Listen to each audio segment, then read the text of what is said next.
Celebrating everything that makes Central Illinois amazing.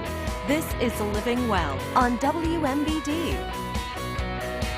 A good Monday morning to you. Welcome to Living Well. I'm Yvonne Greer. On the show today, new stuff. New ways to get your kids to eat healthy foods, a new cell phone that offers a folding screen, and a new way to chase the winter blues away. It's all on the way as we begin with the day's health and consumer news. Some new research could have a big impact on certain multiple sclerosis patients, and a new study looks at the health risks of quickly shedding and then gaining back pounds. Tom Hansen has a look at the day's top health stories. A new report suggests yo-yo dieting may increase a woman's risk of heart disease. Researchers found women who lost and regained at least 10 pounds in a year were less likely to score well on the American Heart Association's Live Simple 7 measure, which lists the 7 important heart disease risk factors. They include body mass index, cholesterol, blood pressure, blood sugar, smoking, physical activity, and diet. The more episodes of yo-yo dieting, the worse the women scored. Contrary to previous research, women with multiple sclerosis may not experience a flare-up in the months following childbirth. Neurologists from Kaiser Permanente say their findings indicate that women with MS today can have children, breastfeed, and resume treatment without experiencing an increased risk of a relapse during the postpartum period. And a new study finds a link between secondhand smoke and an increased risk of developing chronic kidney disease. Researchers in Korea found the risk of developing the disease was 66% higher in participants who were exposed to secondhand smoke 3 or more days per week. Those are some of the day's top health stories. Tom Hansen, CBS News, New York. A measles outbreak continues in southern Washington state, where the vast majority of the 70 cases reported this year have not been vaccinated. About 60 miles to the south in Salem, Oregon, people protested last week against a bill that would end exemptions for those who don't want to get vaccines. House Bill 3063 would put an end to religious, personal, or philosophical exemptions for vaccinations. It requires all children to be fully vaccinated. Under the proposed measure, the only children who could skip vaccines would be those with a diagnosed medical reason not to. A rise in teen smoking hookah prompts a warning from health agencies about dangers to your heart. The American Heart Association says hookah smoking affects heart rate and blood pressure, and with chronic use is linked to an increased risk of heart disease. Researchers say there's a misperception among young people that using hookah pipes to smoke tobacco is less harmful than cigarettes. Hookah smoke has many of the same toxic chemicals as cigarettes, and in some cases, a higher amount. The American Heart Association says 4.8% of U.S. high school students surveyed smoked hookah in 2016. That's up from 4.1% in 2011.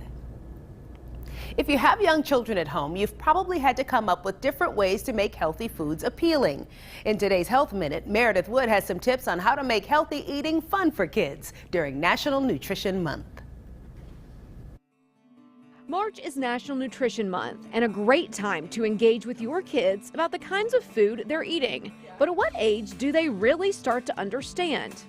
It may be a lot younger than you think. One study says kids learn lifelong habits by the age of 6. So even if they go to high school and they live on sodas and snacks, as adults, they'll go back to what they learned when they were little, and they'll eat more healthy and nutritiously. Karen Kelly is the director of exhibits and education for the Children's Museum in Atlanta. She says young children learn by interacting. They're very concrete thinkers at this age. It's exciting age because, especially the younger ones, they're actually very natural scientists. So it has to be hands-on learning, and it has to be multiple times. Making food visual and fun is another tip. So with Eat a Georgia Rainbow, we look at all the different kinds of fruits and vegetables in Georgia. It's all about eating a rainbow of food on your plate. It's one of the very simple ways you can work with little kids to make sure it's healthy, because they're also learning their colors. But as every parent knows, food can cause major battles at the dinner table. Kelly says a little encouragement towards healthy options can make a big impact. It just creates great conversations with parents and kids on maybe why you shouldn't buy that candy bar and maybe we should buy the banana instead. For today's Health Minute, I'm Meredith Wood. Consumer News is next on Living Well. We'll offer a look at Samsung's game changer, the foldable screen phone.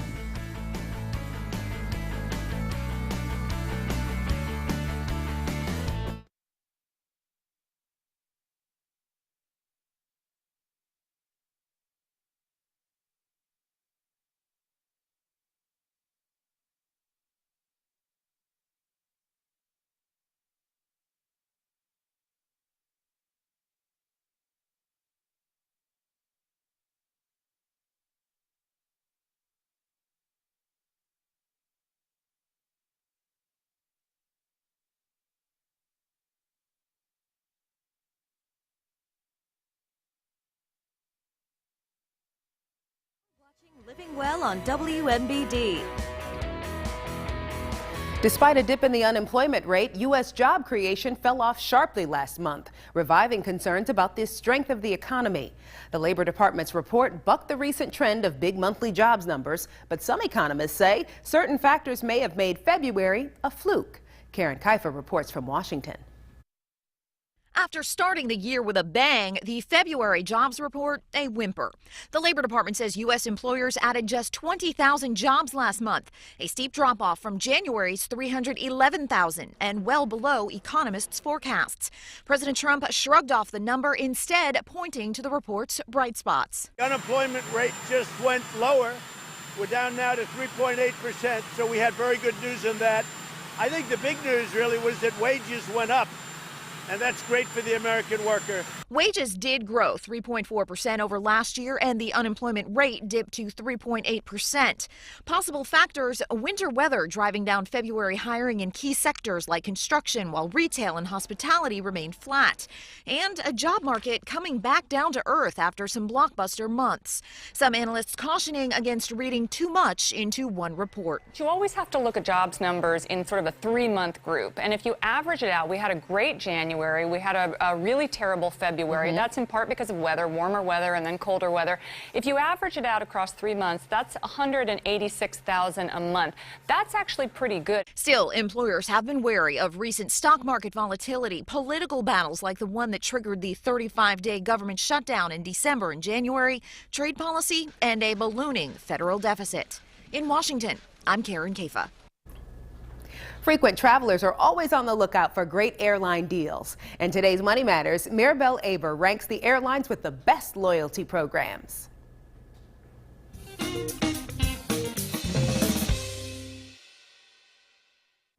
Did you know 7% of airline flights are paid for with points or miles? That's according to the consulting and auditing firm PwC, and it shows the value of finding a good frequent flyer program.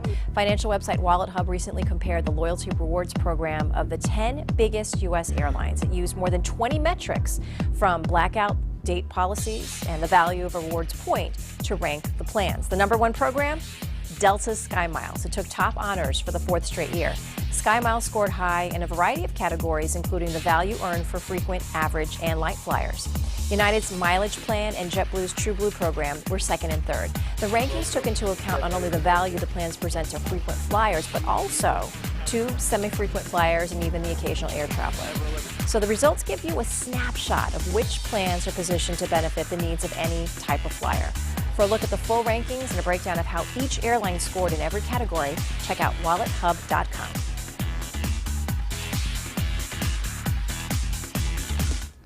Foldable phones are coming soon to a store near you. Samsung's Galaxy Fold has a screen that opens and closes like a book. How does it work and what are the advantages? CNET's Kara Suboy gives you a rundown in today's Tech Minute. Samsung's Galaxy Fold hits the market on April 26 with a price of $1,980. So what do you get from a bending phone that costs nearly $2,000? A total game changer. When it's closed, the Fold has a 4.6-inch screen, and then it opens like a book to 7.3 inches. The screens themselves are made from a plastic polymer material, not glass. That's what lets them bend like they do. But this model doesn't close completely flat. There's always going to be a bit of a seam. The Fold runs the most recent version of Google's Android operating system, the Android 9 Pie. The two companies work closely to ensure a seamless user experience called app continuity. So when you're looking at an app on the smaller screen, it will automatically fill the bigger screen when the phone is at its largest. When the phone is open to work more like a tablet, you can have 3 active windows working at once. And in total, the Fold has 6 cameras and will be available in 4 different colors. In San Francisco, I'm Kara Suboy with CNET for CBS News. Just ahead, it's a cool-looking popular trend, but it may also be a health risk. We'll examine charcoal foods when we come back.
Watching Living Well on WMBD. It's a dark trend you may have seen on social media. Black-colored foods, from ice cream to drinks. Sharon Chin takes a look at the charcoal craze and what could make it short-lived. It's the new black, food made with activated charcoal. Charcoal stands out as something that's wildly, wildly different. And when you see it, you go, wow. Activated charcoal comes from superheating materials like coconut shells or wood. It's not the same as your barbecue briquettes. Here at the Dope Shop at Pier 39, Assistant General Manager Alexis Gutierrez mixes the black powder into chocolate chip cookie dough, then tops it with a matching waffle cone for me to try. It's so trendy right now. You see other people doing it, you want to try it too. You taste a little bit of the activated charcoal. It's very mild. And it's good. It tastes like chocolate chips. The novelty ingredient even got its own summer food festival called 50 Shades of Charcoal at San Francisco's Soma Street Food Park. Organizer Ashlyn McFadden says more than 15 vendors whipped up more than 24 creations, savory to sweet. Dissolve